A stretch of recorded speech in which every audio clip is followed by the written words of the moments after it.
आपको रिस्पांस देना चाहें तो you are most welcome Kaira साहब, क्योंकि आपने बड़ी देर इंतजार भी किया। लेकिन एक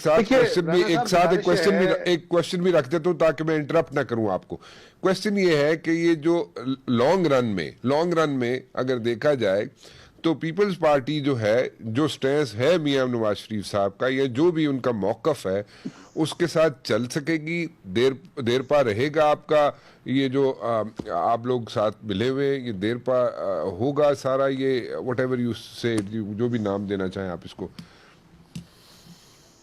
राना साहब, अभी अली मोहम्मद खान साहब मियां साहब के माजी के बारे में पूछ रहे थे कि उन्होंने अपनी माजी की गलतियों के कोई माफी मांगी है कि नहीं। पहली बात तो यह है कि वो इस बात का इकरार कर रहे हैं कि हाँ, मुझसे माजी में गलतियां हुई।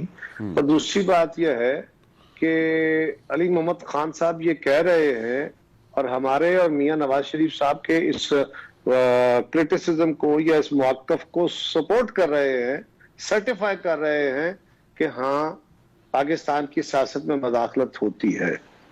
मियां नवाज शरीफ साहब ने अगर माजी में किसी के साथ मिलकर कुछ किया या मैंने किया तो इसका मतलब है वो जिसके साथ मिलकर किया उसी की बात आप फरमा रहे हैं ना। और आज हम ये कह रहे हैं कि जनाब आप सियासत में मदाखलत न करें। आप खुद इकरार कर रहे हैं कि जो माजी में करते रहे, इसका मतलब है माजी में मियां साहब ने किया, मैंने किया, उस इदारे में भी तो किया। तो आप ये कह रहे हैं ना, बड़ी अच्छी बात है, चले आपको भी इकरार हो गया। तो गुजारिश है कि और उससे पहले मोहतरमा बेनजीर भुट्टो साहिबा जो थी वो सिक्योरिटी थी, आसिफ जरदारी साहब मुल्क दुश्मन थे, जुल्फकार अली भुट्टो मुल्क दुश्मन थे, मोहतरमा फातिमा जनाब मुल्क दुश्मन थी, हुसैन शेख सोहरावर्दी मुल्क दुश्मन साहब। इस मुल्क के अंदर जितने लोगों पे गद्दारी वतन के इल्जाम लगे हैं, जिन सियासतदान लीडरों पे, वो लोगों के दिलों में जिंदा हैं, उनकी आज भी जय जयकार होती है।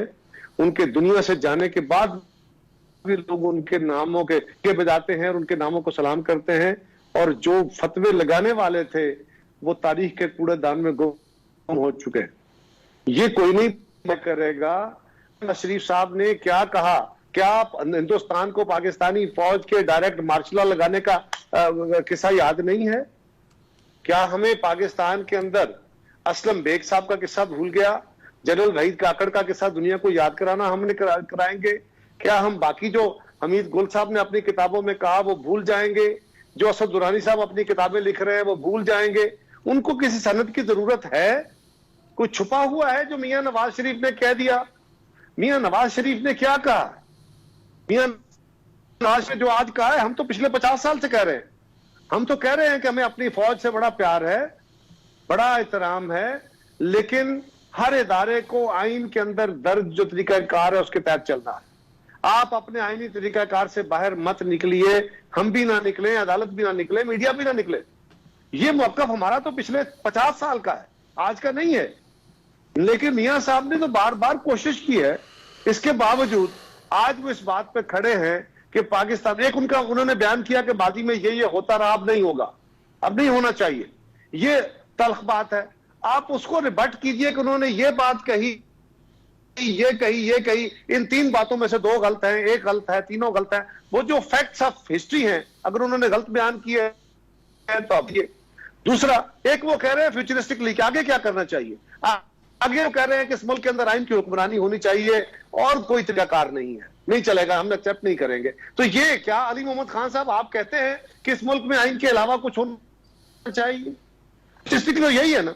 रही बात कि जी मियां साहब ने वो बयानिया इख्तियार किया है, उन्होंने नेशनल या ऑफिशियल सीक्रेट एक्ट की खिलाफ वर्जी किया, बताना पसंद करेंगे कि वो कौन सा ऐसा है जो मियां साहब ने बयान कर दिया?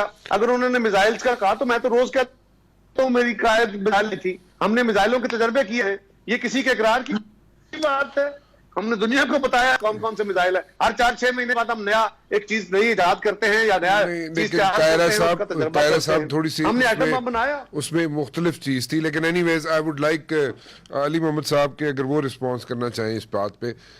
ऑफिशियल सीक्रेट एक्ट में क्या था ऐसा, क्या उन्होंने कह दिया? लेकिन मेरा सवाल आज भी राना सब सिंपल है। मैं कह रहा हूं माजी को छोड़िए, माजी है। हम भी जब फौज कहते हैं ना तो फौज की सरबराहान होते हैं, फैसले वो करते हैं। वो डिसिप्लिन फोर्स है, डिसिप्लिन फोर्स में टॉप बैठ के फैसले करती है, टॉप के चंद लोग फैसले करते हैं इल्जाम या नाम तो पूरे इदारे का आता है, हमेशा चार्जशीट वही होते हैं। सो ये जो बात है ना कि उन्होंने फौज को कहा, उन्होंने बिल्कुल वजाहत के साथ अपनी स्पीच में ये भी कहा, और हम भी कहते हैं कि we love our army, Pakistan इदारा है, इसको जब जब हमारी हुकूमतें आई हमने हुकूमत में मजबूत किया है, हमने पाकिस्तान के दिफा को मजबूत किया है। कोई आसान नहीं है, पाकिस्तान के दुश्मनों के सामने पाकिस्तान की सर्वाइवल इसकी एक मजबूत दिफाई निजाम के जरिए है, दिफाई फौज के जरिए है। लेकिन हम फौज के सियासी रोल के खिलाफ थे हैं, और हम तो 50 साल से थे। कायरा साहब 30 साल हो गए तकरीबन मुझे जर्नलिज्म करते हुए।